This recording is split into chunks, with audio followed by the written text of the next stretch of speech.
महिन्यापासून या ठिकाणी आंदोलन सुरू आहे.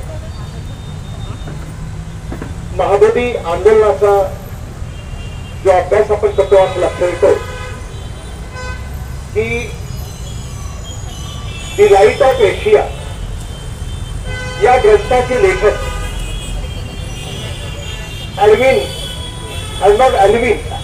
एडविन यांनी सर्वप्रथम महाबोधी विहाराबद्दलची माहिती लोकांना दिली आणि त्यावेळी टेलिग्राफ नावाचा साधा एक पेपर निघत होता. त्या टेलिग्राफच्या पेपरमध्ये महाबोधी विहाराची काय अवस्था आहे हे त्यांनी सर्वप्रथम नमूद केलं आणि हा पेपर कुणी वाचला तर शिलोन मधले एक गृहस्थ तरुण गृहस्थ बुद्ध धर्माची आवड असलेला आणि त्या गृहस्थानं त्या तरुणानं तो लेख वाचला आणि तो लेख वाचल्यानंतर ते अस्वस्थ झाले. त्यांना वाटलं की आपण भारतामध्ये गेलं पाहिजे आणि भारतामधलं ते महाबोधी विहार ते बघितलं पाहिजे, दुरावस्था आहे ते आपण बघितली पाहिजे.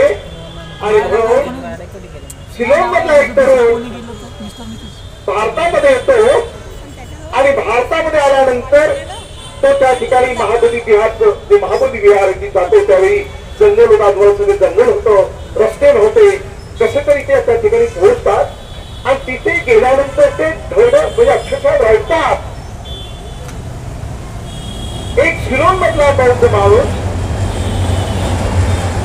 19व्या शतकात घालतात भारतामध्ये महाबोधीचं ते सगळी अवस्था दुरावस्था बघतो आणि रडतो आणि तेव्हा तो निर्णय घेतो की या महाबोधी विहाराचं म्हणजे ही दुरावस्था संपली पाहिजे आणि त्याकरता मग त्यांनी सुरुवात प्रयत्न केले आणि म्हणून महाबोधी सोसायटीची स्थापना त्यांनी केली 1891 मध्ये.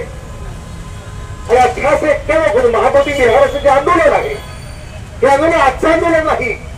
1891 पासून त्यांनी ते आंदोलन सुरू केलं तेव्हा त्यांना प्रचंड त्रास झाला.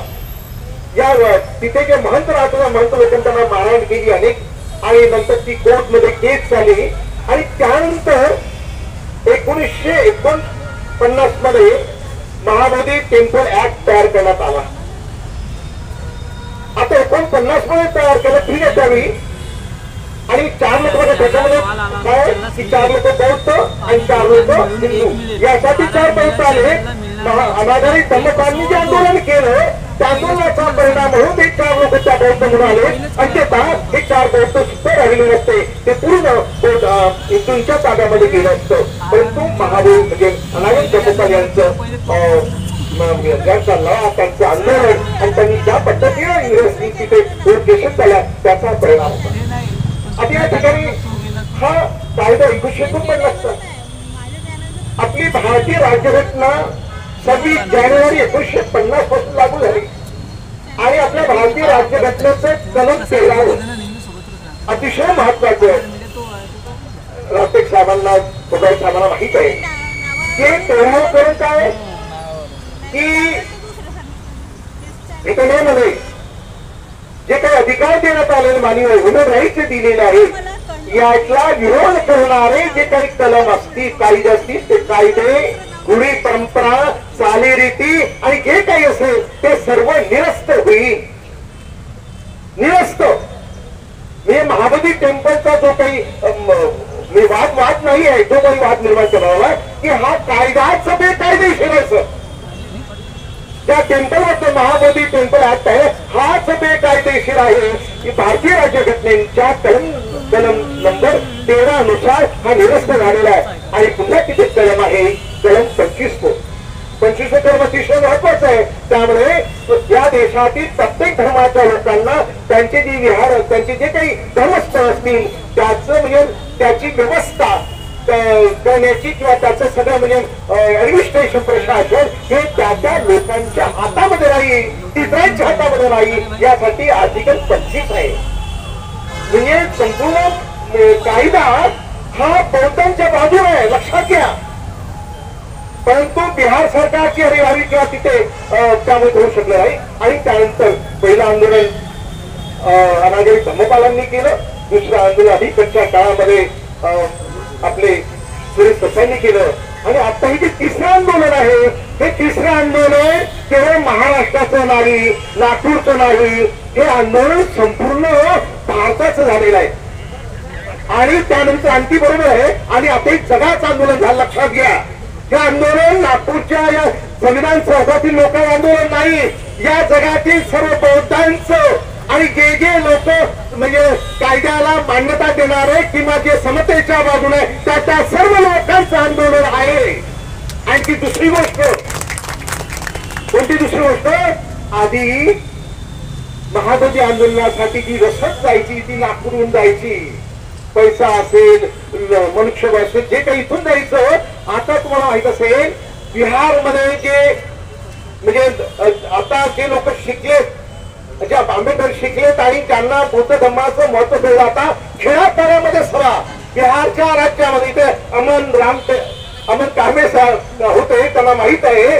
आता बिहारच्या वेगवेगळ्या गावामध्ये, वेगवेगळ्या शहरांमध्ये मोठमोठ्या सभा तिथल्या लोकांच्या, आणि जे बिहारी आहे, बिहारचे रहिवासी आहेत आणि बौद्ध स्वतःला बौद्ध मानतात, अशा लोकांचा आता आंदोलनामध्ये सहभाग आहे.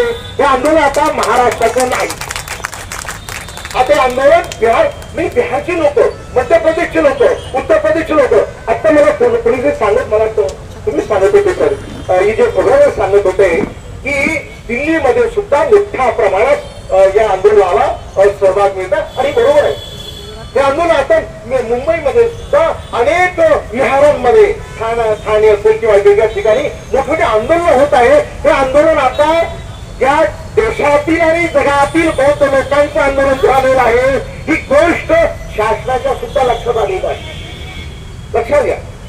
आणि म्हणून आता ज्या पद्धतीनं इथे खोबराज साहेब, त्यानंतर गेडाव साहेब आणि नंतर आमचे मित्र रातेकेश्वर सांगतील की कायदे केस चालू आहे आणि केसचा निकाल सुद्धा आपल्या बाजून लागणार आहे. पण हे आंदोलन आपल्याला शेवटपर्यंत कायम ठेवावं लागणार आहे.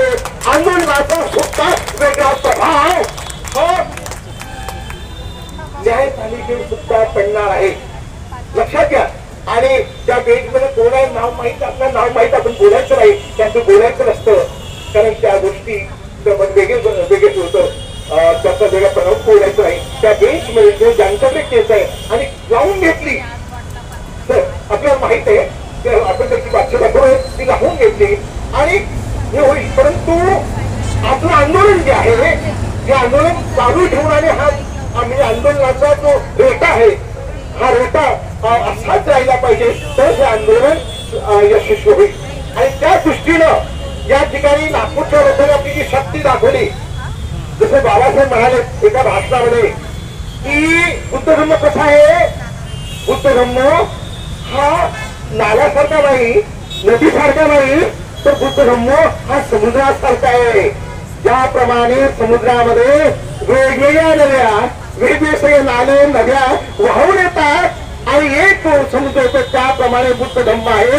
बुद्ध धम्मामध्ये अनेक प्रकारची लोक येतात, एक जाती धर्माची असतील, पण हा बुद्ध धम्म एक प्रवाह आहे. त्याप्रमाणे आम्ही बौद्ध आहोत आणि म्हणून आम्ही बौद्ध असल्यामुळे आम्ही आंदोलनाची ऊर्जा किंवा आंदोलन करणारी लोक आम्ही आंदोलन केलंच पाहिजे. आंदोलनाची सुद्धा एक काय असली पाहिजे, एक आचारसंहिता असली पाहिजे, आचारसंहिता असली पाहिजे. बरोबर आहे त्यांचं म्हणणं, तर आचारसंहिता असली पाहिजे आणि तरच ते आंदोलन यशस्वी होते. आणि म्हणून हे आंदोलन या ठिकाणी भीमराव कोण आपले गणवीर आणि भारतीय बौद्ध महासभा आणि चंद्रकीर्ती आणि इतर सर्व लोकांच्या नेतृत्वाने जे आंदोलन चालू आहे, हे अतिशय महत्वाचं आंदोलन आहे. आणि या आंदोलनाला म्हणजे जे हे आंदोलन जे होणार आहे, ही गोष्ट तुम्ही मनामध्ये घेऊन ठेवा. पण त्यासाठी आमचं आंदोलन हे आंदोलन आणखी कसं केलं याचा विचार करणं आवश्यक आहे. या ठिकाणी दुसरा जो मुद्दा आहे, ज्या मुद्द्यावर चर्चा झाली आणि दिशामीचा जो मुद्दा आहे, लक्षात घ्या, कोणतीच गोष्ट आपल्याला आंदोलनाशिवाय मिळत नाही. आता की दीक्षाभूमी जमीन ही सहज दिली नाही यशवंत चव्हाण साहेब त्यावेळी आपल्या लोकांनी त्यामध्ये आवळे साहेब असते आणखी पण लोक अनेक लोकांनी संघर्ष केला म्हणून जमीन मिळाली. आणि आता इथे म्हणजे हे मुख्य आपल्याला म्हणजे महाराष्ट्र शासनाने या आपल्या दीक्षाभूमीला दर्जा 1 दिला आहे. डॉक्टर राऊत साहेब बरोबर दर्जा A1 दिलेला आहे. पण केंद्र सरकार अजून मान्यता दिली ना तिकडे केंद्र सरकारकडे तो प्रस्ताव केलेला आहे अजून त्याला मान्यता मिळाली नाही. इथे आणखी परत काय होतं की दीक्षाभूमीच्या आजूबाजूला ज्या जागा आहेत त्या जागा झडप करण्याचे प्रयत्न इथलं प्रशासन आणि इथली व्यवस्था करीत आहेत. इथे मेट्रो कुठे मेट्रो तिकडे पाहिजे होतं. मेट्रो दीक्षाभूमी काय आणलं. मेट्रोला तेव्हाच विरोध करायला पाहिजे होता. मेट्रोला यासाठी आणलं की ही जागा जी आहे शासकीय जागा या दीक्षाभूमीला मिळू नये म्हणून मेट्रो आणण्यात आलेला आहे. त्यावेळी जर मेट्रोला विरोध केला असता तर मेट्रो तिथे आली नसती आणि मोठी जागा इतक्या आणि म्हणजे लहानचा ऑफिस आहे पण तेवढी तरी जागा त्यांनी हडप केलेली आहे. आणखी तुम्हाला सांगतो आपल्या बाजूला माताची जागा आहे IITची जागा आहे आणि समोर जेलची जागा आहे. त्यांनी काय केलं मी डॉक्टर आपल्या या ठिकाणी पालकमंत्री डॉक्टर नितीन राऊत यांचं मी अभिनंदन करतो की त्यांनी हा मुद्दा विधानसभेमध्ये मांडला म्हणजे अक्षरामध्ये मांडलेला होता. आणि तो मुद्दा असा की लक्षात घ्या की ही जी जागा आहे जेलची पण तुम्हाला माहित असेल म्हणजे आपलं सोशल मीडियाची ऑफिस आहे त्या बाजूला जेलची जागा आहे त्या त्यांनी भिंत टाकलेली आहे आणि तिथे काय असायचं रमचक्र निमित्ताने लोक यायचे त्यांची म्हणजे बाथरूमची व्यवस्था त्या ठिकाणी केली जायची. मोठ्या प्रमाणात तिथे व्यवस्था व्हायची. दुसरी शौचालयाची व्यवस्था व्हायची. नंतर IITच्या जवळ व्यवस्था व्हायची आणि काही मातापितेच्या संदर्भात व्यवस्था व्हायची आणि आपल्या लोकांची ती व्यवस्था त्यावेळी व्हायची. आता त्यांनी भिंत टाकली की तिथे यापुढे आपल्याला शौचालयासाठी जागा देणार नाही आणि IITच्या लोकांनी सुद्धा तिथे इमारत बांधली. इमारत बांधकाम सुरू झालेलं आहे. म्हणजे या ठिकाणी जरी व्यवस्था असेल तर लोक येणार नाही. लोक येऊ नये. लोक दीक्षाभूमीचं महत्व वाढू नये. दीक्षाभूमी ओस पडावी याकरता दीक्षाभूमीच्या आजूबाजूच्या ज्या जागा आहे त्या जागा शासनाने आणि इथल्या व्यवस्थेनं हा सगळं आपल्या कब्जामध्ये घेतलेला आहे. हे फार मोठं षडयंत्र लक्षात घ्या. त्या ठिकाणी विलास दंडातील एक मुद्दा मांडला अतिशय महत्वाचा मुद्दा मांडला की दीक्षाभूमी येणारे म्हणजे लोक येतात धम्मदीक्षा धम्मचक्र दिवशी 3 दरवाजे 4था दरवाजा बंद आहे म्हणजे उत्तरेकडला दरवाजा बंद आहे आणि त्यामुळे कधी चंद्रचिंगली होऊ शकतो कधी होऊ शकतं. लाखो लोक इथे असतात तरी होऊ शकतं आणि त्याकरता आमची विनंती होती की हा जो उत्तरेकडला दरवाजा उघडण्यात यावा आणि ती जागा आहे यांची कृषी विभागाची जी जागा आहे अजून तो दरवाजा उघडला नाही त्यासाठी सुद्धा आंदोलन करावं आहे. कोणती गोष्ट आंदोलनाशी मिळत नाही आणि मग अशा प्रकारे दीक्षाभूमीचं महत्व कमी व्हावं आणि या दृष्टीने सुद्धा हे प्रयत्न म्हणजे शासनाने इतर लोक करीत असतात आणि त्या दृष्टीनं आता डॉक्टर नितीन राऊतांनी जो मुद्दा मांडला खरं म्हणजे आता मला असं वाटतं खरं म्हणजे जी निबंध मानते आहे ती पाळणं ती आता या पूर्वी आता ती बांधली ती पाळणं आवश्यक आहे किंवा इथे जे काम त्याला विरोध करणं आवश्यक आहे. तर हे आमच्या म्हणजे पुढे देशांचं महत्व वाढू नये लोकांनी येऊ नये यासाठी हे सगळं या सगळ्या गोष्टी चालू आहे आणि त्या दृष्टीनं आमचं आंदोलन हे कधीच संपणार नाही. तर आधी बाबासाहेब सांगितलं की आम्हाला हक्क हे कधीच शांततेने मिळाले नाही. संघर्ष करावा लागला आणि ते 1927चा उल्लेख झाला. बाबासाहेबांनी त्यावेळी महाराष्ट्र आंदोलन केलं होतं आणि यावेळी 2027 मध्ये त्या आंदोलनाला 100 वर्ष होत आहे.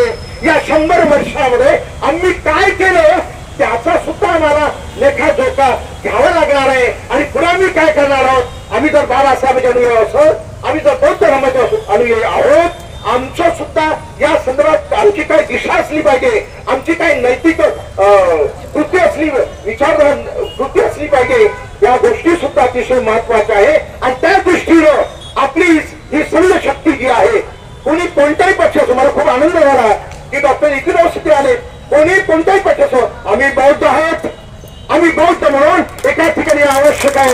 बौद्ध भिक्षूंच्या नेतृत्वाखाली आम्ही येणं आवश्यक आहे. असतील आमच्यामध्ये अनेक पक्ष की आणखी काय असतील पण जेव्हा आमच्या जीवन मरणाचा प्रश्न येतो जेव्हा आमच्या अस्मितेचा प्रश्न येतो जेव्हा आमच्या खऱ्या अर्थानं आमच्या अस्तित्व प्रश्न निर्माण होतो तेव्हा मात्र कोणत्या पक्षाचं आपण सर्व एकत्र आलं पाहिजे आणि तरच खऱ्या अर्थानं आपलं अस्तित्व आणि आंबेडकरी चळवळ हे आंदोलन आपण टिकू देऊ शकतो बौद्ध धर्म टिकून राहू शकतो अन्यथा पुन्हा येणे माझ्या मागल्या पुन्हा या देशामध्ये मनुस्मृती लावण्याचे प्रयत्न झालेले आहेत मागल्या आधारातून मनुस्मृती घुसण्यात आलेली आहे आणि जर आपण जागृत राहिलो नाही आपण जर त्यावर विचार केला नाही चिंतन केलं नाही आपण जर आंदोलन केलं नाही फक्त घरामध्ये बसून राहिलं तर उद्या तुमचं आमचं घर जळायला वेळ लागणार नाही पुन्हा तीच प्रति येण्याची परिस्थिती निर्माण झाली त्या दृष्टीनं मला वाटतं अशा प्रकारचं आंदोलन